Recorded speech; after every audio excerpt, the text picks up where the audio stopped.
and its effects have taught our people to hate, not just themselves, but humanity as a whole. And see, from that hatred and fostering that hatred for so many years, this is why we see a lot of the negativity that still exists within our race, within our youth, and it's being fostered, it's being practiced. Teach more. And we need to break the chains and effects of mental slavery. That's right. But how do we do it? By learning the truth about ourselves. That's right, Mo. Having a greater vision of who we are. You know, and that comes through revelation, it comes through experience, it comes through understanding that we are what our ancient forefathers were without doubt or contradiction. See, and we're not living during the time of slavery. That time has passed. But there are those who would like to see that institution live. And Noble Drew Ali, he declared when he came upon the scene in 1913 to establish this great foundation. This great foundation, which in his mind he envisioned and given to the government in which we live a national and divine title. So you see, the work of the Moorish Science Temple of America is largely religious. Yes. But it started out as civics because we want to teach those things necessary to make our members become better citizens. And by making them become better citizens, they would take an active part in the downtrodden. They would take an active part in the re-education. They would take an active part in helping their brothers and sisters to understand the Prophet Noble Drew Ali, the greatest teacher in our time. Now, I know a lot of you may not have heard about Noble Drew Ali or the Moorish Science Temple of America, though there are those who would like to write Noble Drew Ali out of history. And the reason why is because of what he's done. The Prophet Noble Drew Ali in 1908, he single-handedly got back all the three things that was taken from us.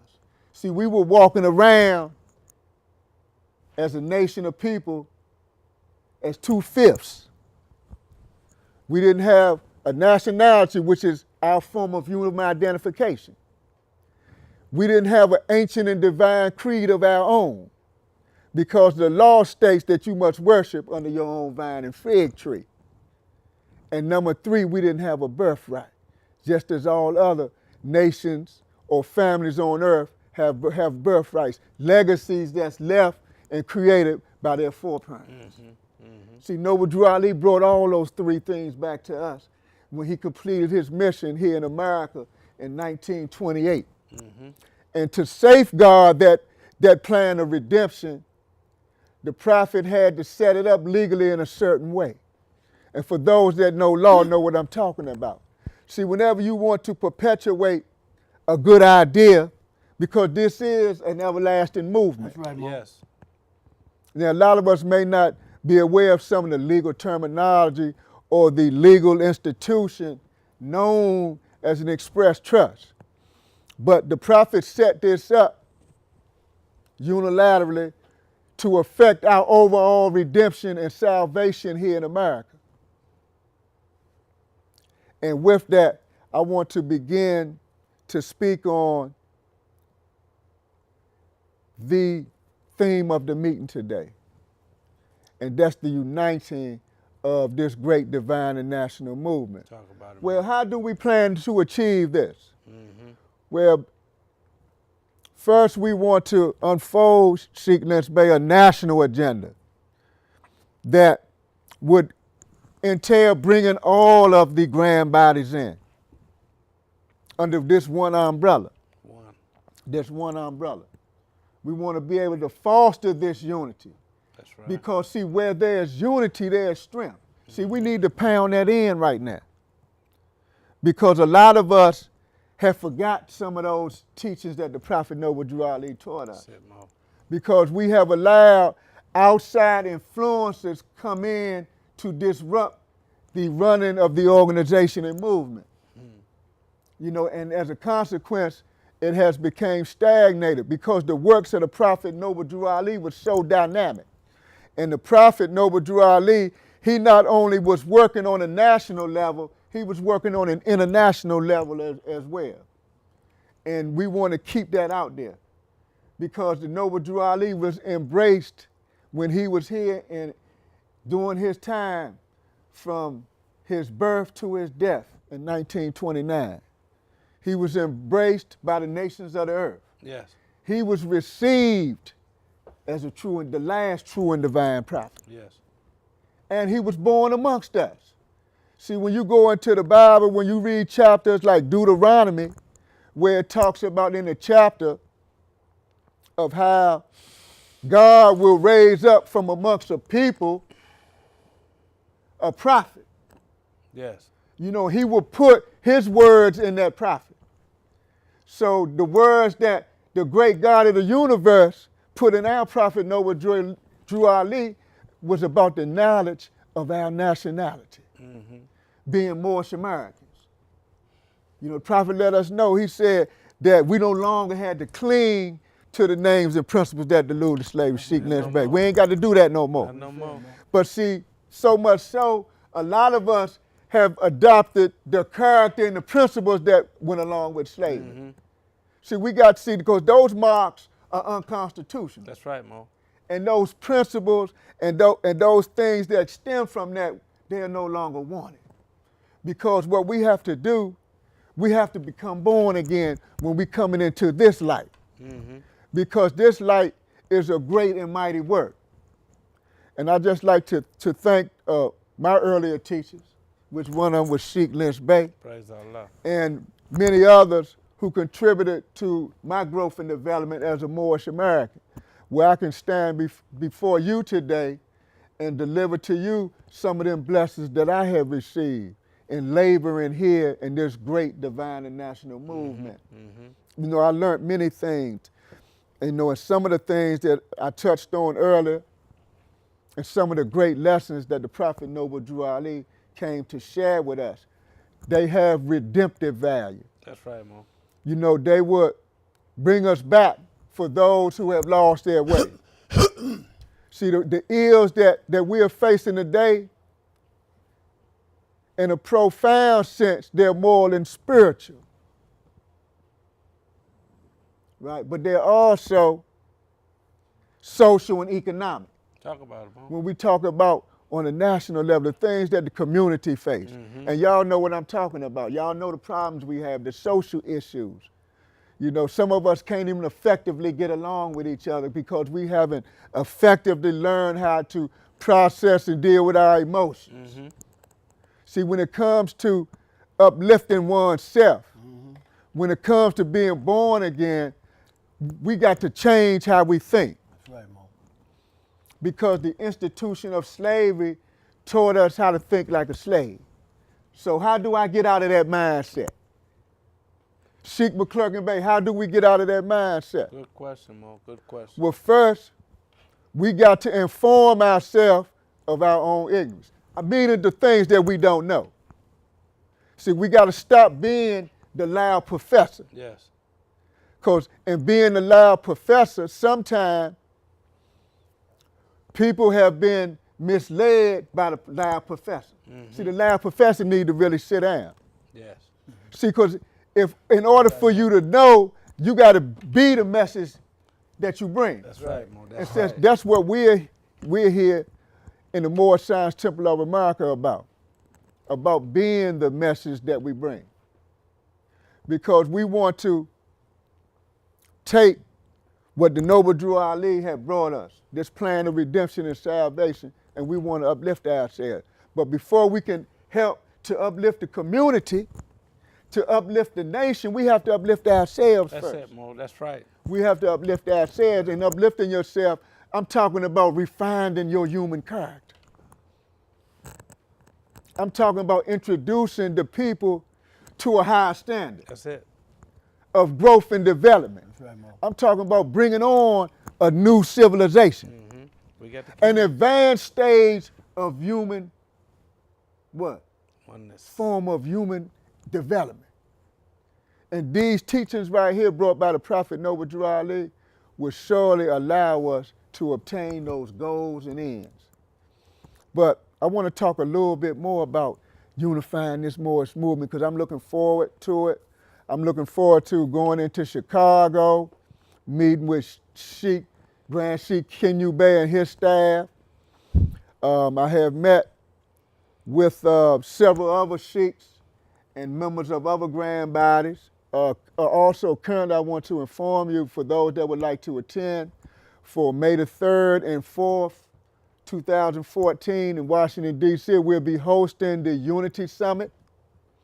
And in the Unity Summit, some of the things that we're going to be talking about, the ideas that we're going to be exchanging, and to help to keep this idea out front amongst the Moorish kin.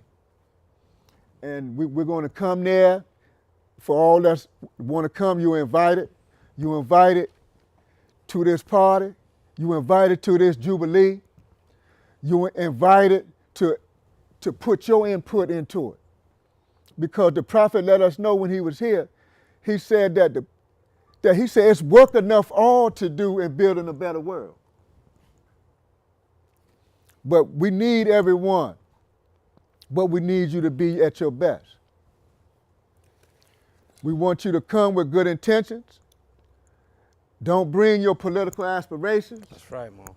your political motivations, your economic aspirations, or your economic motivations.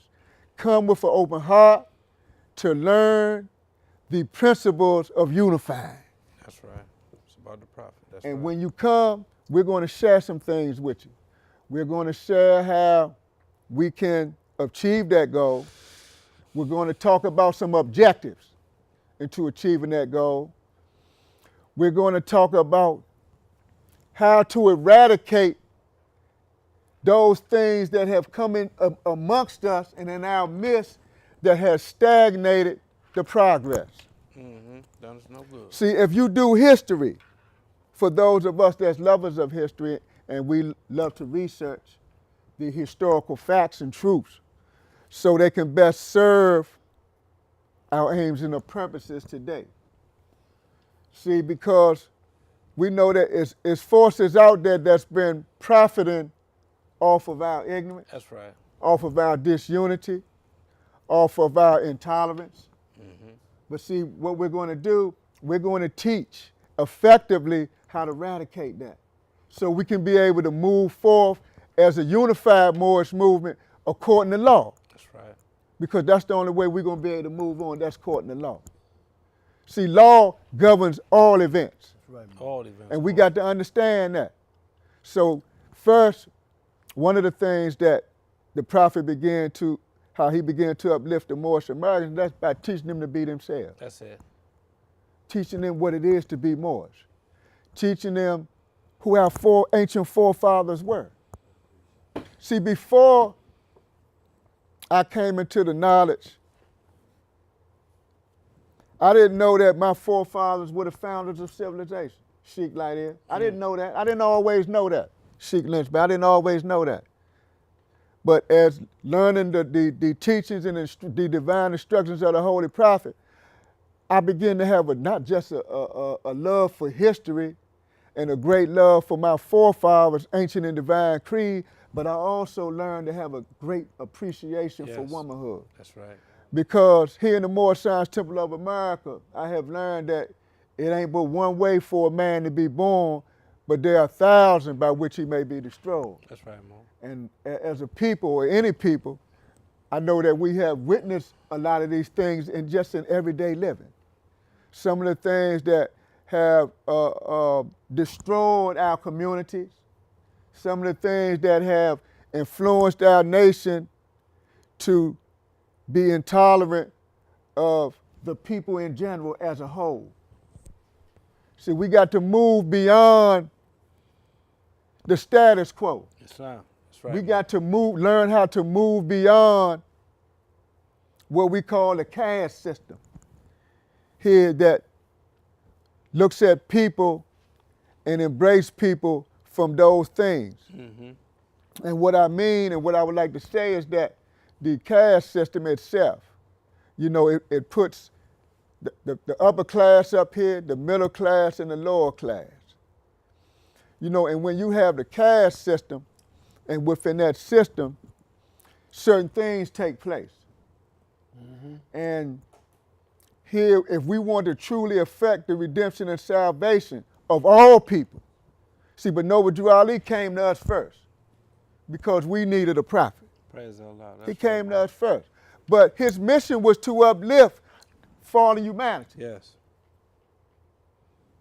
But he had to start right here amongst his own race and nation because they needed him the most. You know, and now we know that the nations of the earth need us as well. That's right, Mo.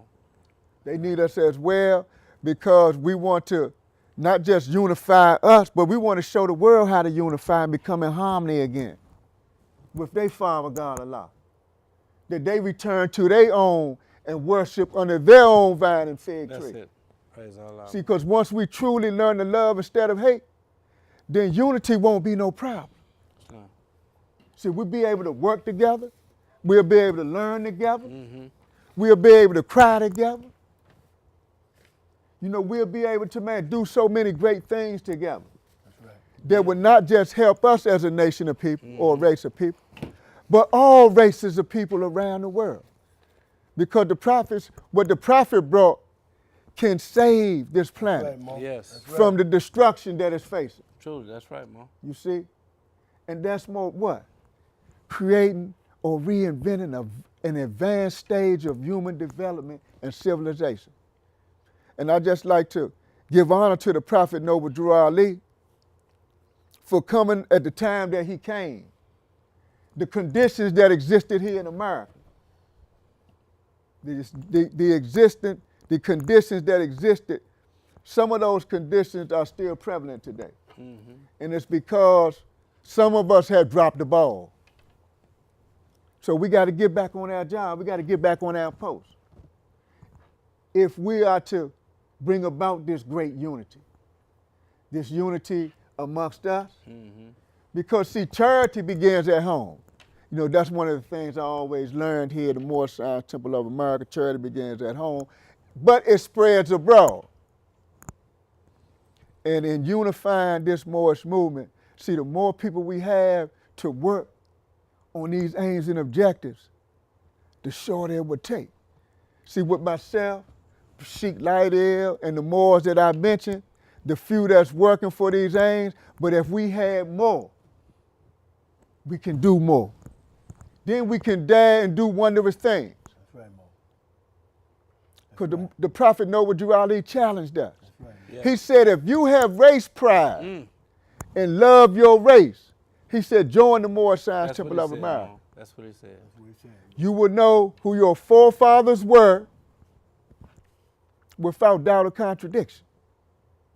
We will also understand the many things that they put together and handed down to us. A lot of us have shunned a lot of those things. We stopped